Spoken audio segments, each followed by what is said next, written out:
Սարփազան հայր, Ադրբեջանի հոգևոր առաջնորդն էլ էր անդրադարձել վեհափառ հայրապետին, նշելով, որ նրանք պահանջում են գերիների վերադարձ, պատանդարված քաղաքացիների վերադարձ, այդ կերպով եւ դառնում է վեհափառ հայրապետը պատերազմի սպառնալիք։ Ձեզ ասեմ, Ադրբեջանի հոգևոր առաջնորդը ոչ թե նոր է անդրադառնում ամենայն հայոց կաթողիկոսին, այլ հատկապես պատերազմից հետո 21 թվականի մեր եռակում հանդիպումից հետո ինքը այլևս հաղթանակացի դերում է իրեն զգում եւ ամեն տեղ հայտարարում է եւ լինի դա Վատիկանում, լինի միջազգային տարբեր հարթակներում եւ իր բողոքը, եթե հիշում եք, հունիսի 11-ին ուղարկած եկեղեցիների համաշխարհային խորհուրդ, որտեղ որ ինքը հայ եկեղեցին համարում է, որ հայ եկեղեցին ամենահիմնական ռևանշիստն է, սեպարատիստն է եւ այս ռեգիոնին վտանգ սպառնացող հիմա էլ խաղաղությանը, որովհետև բնական է ռևանշիստը եւ այլ եւ այլ եւ այլ եւ այլ։ Ես ձեզ ասեմ, այդ մեզ համար նորություն չէ։ Միայն ցավ է, որ դրա արձագանքները մենք նույն ձևով լսում ենք մեր ազն ժողովրդի զավակների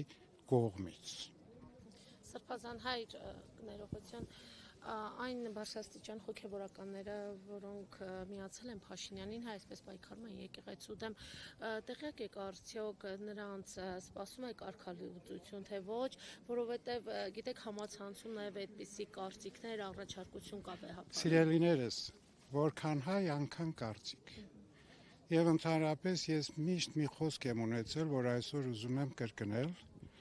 եւ շատ անգամներ ասել եմ, որ սովորաբար մարդիկ եկեղեցի գնում են իրենց փոխելու եկեղեցու մեջ, բայց հայ մարդը գնում է եկեղեցին փոխելու նպատակով։ Սա գիտենք, որ այսօր որքան հայ, այնքան կարծիք, որքան հայ, այնքան որոշում։ Բնականաբար այս ամենի մասին մենք էլ այդքան ապիկար չենք, որ չմտածենք, չորոշենք ինչ անելու, բայց գիտեք ինչ է, ի վերջո պիտի թույլ տրվի